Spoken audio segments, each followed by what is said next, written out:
Thank you for the introduction, and thanks to Reverend Al Sharpton and National Action Network for hosting this important convening. Reverend Sharpton, you've set an important example by getting the COVID vaccine, and I know your efforts have been critical in increasing awareness around testing, treatment, and recovery. Your leadership always makes a difference. As we celebrate 30 years of the National Action Network, we recognize the important role of this organization in protecting and advancing civil rights and educational opportunity. I'm particularly excited that you're putting young leaders at the forefront of the civil rights movement through your youth and college division. Ashley Sharpton and Tyleek McMillan, your work will empower generations of students to engage with their communities and influence policy. Thanks for leading this important work. I'm honored to join you at such a critical time in our nation's history. Right now, we're dealing with two traumas: a pandemic that has disproportionately impacted our Black and Brown communities, and a long overdue racial reckoning that imposes additional trauma on these very same populations. Many of you may not know me or my story. My grandparents came from Puerto Rico to Meriden, Connecticut in search of a better life. I was born at the Yale Acres Housing Projects, attended public schools, and graduated from a state technical high school. Growing up, my parents built a vibrant community around me and my siblings. This community taught me to dream big and aim high, and they helped me succeed both in and out of school, supporting me on my educational journey and ultimately in attaining the position I'm honored to hold today. All our students, particularly our Black and Brown students, need supportive communities like these, perhaps now more than ever before. The pandemic has taken a disproportionate toll on people of color. Black Americans have a death rate nearly twice that of white Americans. For Latinos, the numbers are even higher. These health disparities are compounded by unacceptable inequities that have persisted for generations. We know, for example, that schools with 90% or more students of color spend $733 less per student per year than schools with 90% or more white students. This means less access to engaging and high-quality learning opportunities after school and summer enrichment. It means our educators are paid less and lack additional supports. And it also means 3 million students attend school with a police officer but no nurse. 14 million attend school with a police presence but without an on-staff counselor, nurse, psychologist, or social worker. We cannot allow these historic gaps to grow wider. This administration will use every tool at its disposal to advance educational equity in student opportunity and outcomes. This begins with meeting the President's goal of safely reopening K-8 schools. One of our best levers for equity is in-person learning.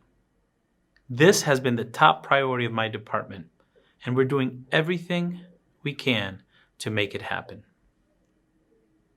Last month, we got our first data back on school reopening efforts. We learned that while many schools are on the path to reopening for in-person learning, access to classroom instruction still remains unequal. More Black, Latino, and Asian students learned remotely over the previous year compared to their white peers. Some students and families have chosen to stay remote this year, carefully weighing academic factors with health risks and emotional well-being. As a parent of two, I recognize the anxiety that surrounds these decisions and that there are no easy choices. At the same time, we want to be sure students and families have the support they need to make informed decisions and the resources to safely return to in-person learning should they choose to do so. Under my leadership, the Department of Education will take a problem-solving, solutions-oriented approach to working with schools, educators, and families to get students back in the classroom full-time. For instance, we've released practical guidance for schools and communities to support student and staff well-being, increase investments in student success, and facilitate robust stakeholder engagement. We've also prioritized sharing best practices through a national Safe School Reopening Summit and a Safer Schools and Campuses Best Practices Clearinghouse. Importantly, the American Rescue Plan provides $130 billion to not only reopen K-12 schools safely, but also to address the social, emotional, mental health, and academic needs of students and staff. The plan includes $800 million to support the specific needs of students experiencing homelessness.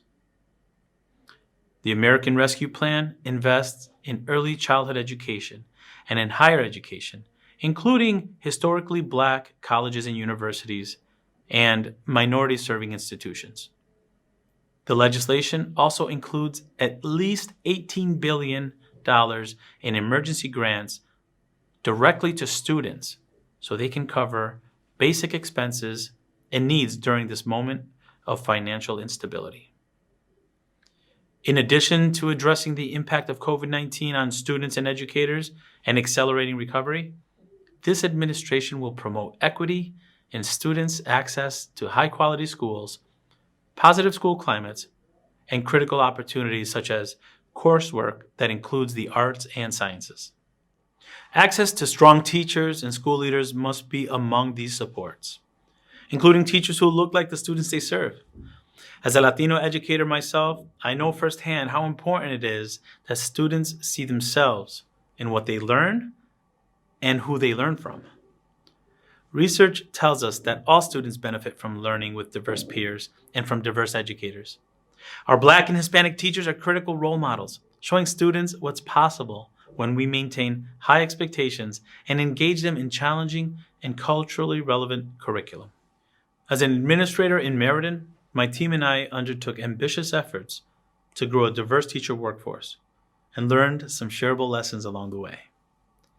As we move forward together, collaboration will be critical at every level. That's why the President will invest in strategic partnerships that benefit communities of color, including expanding the community schools model.